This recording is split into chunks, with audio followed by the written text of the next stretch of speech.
Hello summoners and welcome back to another episode of ProGuides OP Korean builds. My name is Kellen and today I'll be covering all of the latest and most OP builds that have been rising in popularity in Korean solo queue. A bunch of you guys have been asking for this video for patch 9.18 and we're finally here to deliver it. There have been a bunch of balance changes and reworks this patch which have shaken up the Korean ladder, and we can't wait to share with you what we have in store. Some of the builds you'll see in this video might actually surprise you, so make sure to stay till the very end. But before we get started, I want you to click the link below and check out our website ProGuides.com. ProGuides is the best proven way to improve at League of Legends, and we post guide videos like this every single day. We've been doing a lot more advanced content recently, and I'm sure you won't regret signing up. Also guys, we have an effective coaching feature called InstaPro, which provides instant, on-demand 24/7 coaching from the best of the best. Trust me guys, you don't want to miss out on this because your friends will be absolutely stunned at how much better you've become at the game. Now with that being said, let's jump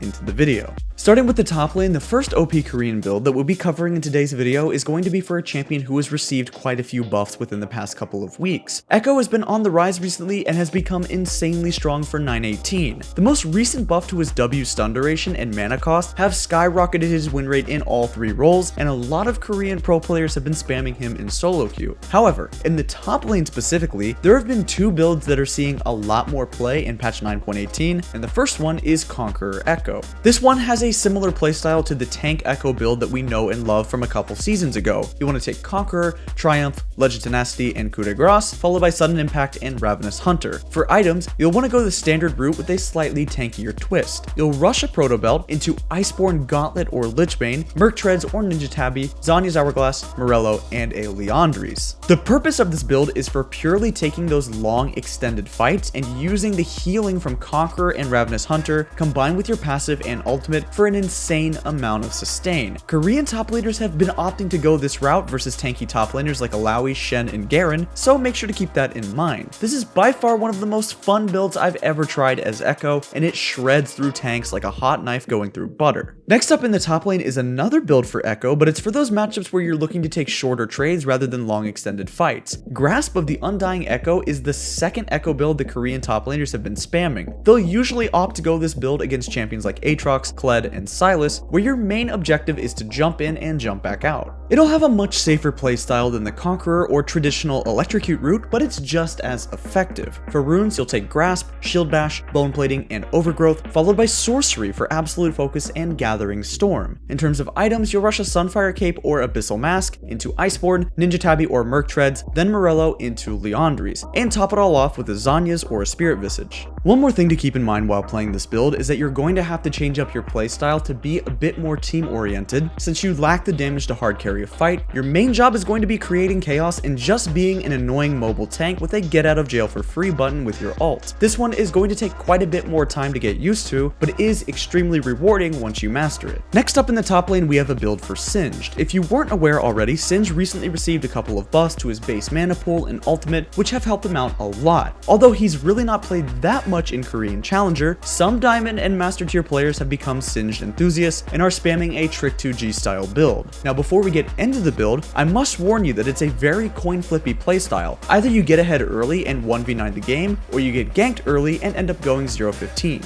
For runes, you want Predator, Cheap Shot, Ghost Poro, Ingenious Hunter, and then followed up by Inspiration Secondary for Biscuits and Time Warp Tonic. For items, you'll want to rush a Rylai's into Ninja Tabby or Mercs, then Righteous Glory, Deadman's Plate, ZZ Rot, and top it all off with a Spirit Visage. With this route, you're looking to proxy waves as fast as you can and then roam into the enemy jungle to get vision. Once you've done that, you should look to roam mid or bot with your Predator boots combined with your ultimate or teleport and transition your lead around the map. I personally feel like Singed is really underrated right now, and not a lot of players know how to play against him, so make sure to try this out. Lastly, for the top lane, we have a build for a champion who's been hit with a barrage of nerfs recently, which is Aatrox. Despite having one of the lowest win rates in the game right now, Korean top laners are still in love with this champion and are desperately trying to find a build that still works for him. Now, because Aatrox's safety was hit so hard in patch 9.18, a lot of the top laners have noticed that it becomes really hard for him to duel his opponents effectively, and taking Conqueror just feels suboptimal at times. The Koreans are really trying to play around this by taking Grasp into pretty much every matchup, but the results are very back and forth. Although having that extra bit of survivability feels nice in lane versus champions like Riven, Fiora, and Aurelia, it feels really bad to lose that extra healing and damage from Conqueror. There really isn't a middle ground for this right now, but if you're looking to continue playing Aatrox in 918, then we highly suggest you try out the Grasp build. For runes, you'll want Grasp, Demolish, Bone Plating, and Revitalize, followed by Domination secondary for Taste of Blood and Ravenous Hunter. For items, you'll take Black Cleaver into Ninja Tabby or Mercs, then Death Dance, Sterix Gauge, Guardian Angel, and a Spirit Visage. Here's a quick recap for all of the builds that we mentioned in the top lane.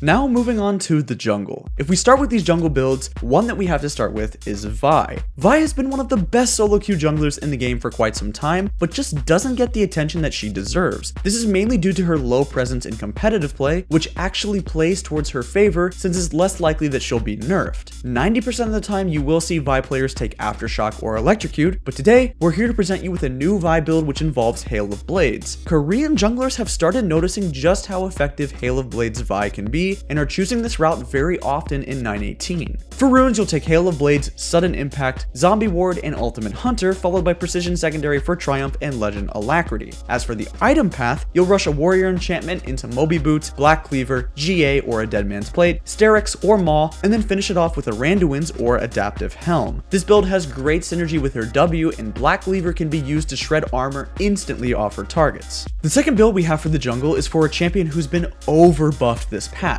Evelynn. Although this build isn't new, it would just feel wrong to talk about OP builds without at least mentioning her because she's extremely powerful this patch. In fact, pro players all around the world have been complaining non-stop about these buffs and are demanding an explanation from Riot. With the insane amount of damage added to her ultimate, Evelynn can now melt literally anyone, including tanks. In addition to this, trying to secure objectives like Baron or Dragon versus her is borderline impossible because unless you're playing Nunu or Cho'Gath, her ult smite just does a million damage.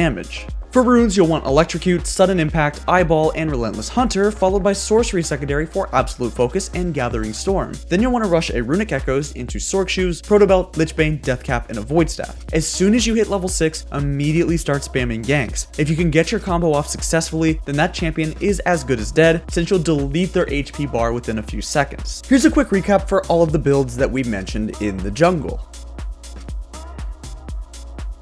Now let's run it down mid. First up in the mid lane we have Spellbook Syndra. Syndra has been receiving buff after buff after buff recently, and her damage is now off the charts. She has good wave clear, damage, burst, CC, and zoning potential, but the one thing she does lack is safety during a 1v1. Once an assassin like Zed or Rengar jumps on you, you pretty much have to sidestep the majority of their spells to survive. In order to get rid of this weakness, Korean mid laners have been taking Summoner Spellbook on her because she doesn't really need that extra damage from Comet or Electrocute anymore to get kills. You can swap between several defensive summoners like Exhaust, Heal, or Barrier and survive those close fights, and you can also take Teleport or Ghost to get back to lane or just make plays around the map. It's a really versatile playstyle that you must try in 918. Rune-wise, you'll want Spellbook, Boots, Biscuits, and Cosmic Insight, followed by Sorcery for Mana Flow and Transcendence. Items will be standard with Ludens into Sorc Shoes, Morello, Deathcap, Void Staff, and then a Banshees.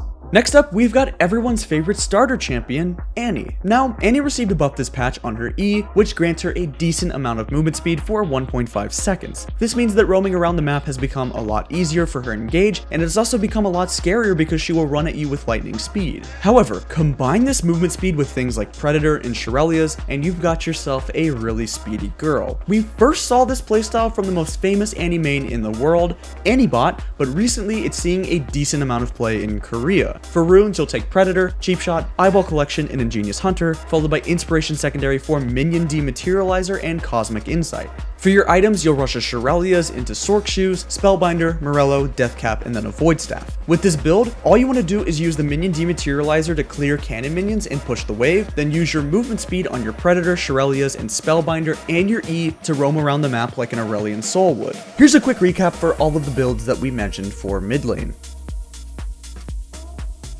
Now onto the AD carries. We're gonna start our list with Jhin. Most of the time you'll see Jhin players taking Fleet or Electrocute, but in Korean solo queue, you'll also see a third build which is Dark Harvest. This build isn't much different than the Electrocute route, and it's mainly down to personal preference. For runes, you'll take Dark Harvest, Taste of Blood, Eyeball Collection, and Ravenous Hunter, followed by Triumph and Bloodline. For items, you'll rush IE, Swifty Boots, Rapid Fire Cannon, Static Shiv, Maw or QSS, and then a GA. For me personally, I prefer this route over Fleet or Electrocute Electrocute because it synergizes so well with your kit. Proccing and farming Dark Harvest stacks is really easy with Jhin because of your W, and it also synergizes very well with your ult. Next up for ADCs, we have Karma Bottom. This is by far the most tilting build that you'll see in this video. Karma Bot is so annoying to play against because she pokes you from a mile away and does not take any damage. But to top it all off, she also takes Glacial Augment to frustrate you even more, and I just hate it. If you're looking for a build that will instantly tilt the enemy bot lane, then this should be your go-to. For runes, you'll take Glacial, Free Boots, Biscuits, and Cosmic Insight, then Domination for Taste of Blood and Ingenious Hunter. For items, you'll rush Hextech GLP, Sork Shoes, Twin Shadows, Mage Eyes, and Azanias. You want to start by using your Twin Shadows to spot out enemies who are out of position, then you'll use your E to catch up with them, slow them some more with your GLP and Mantra Q, then root them up with your W. If you end up ever playing against this build, then prepare to have your mental go boom. Here's a quick recap for all of the builds that we mentioned for ADC.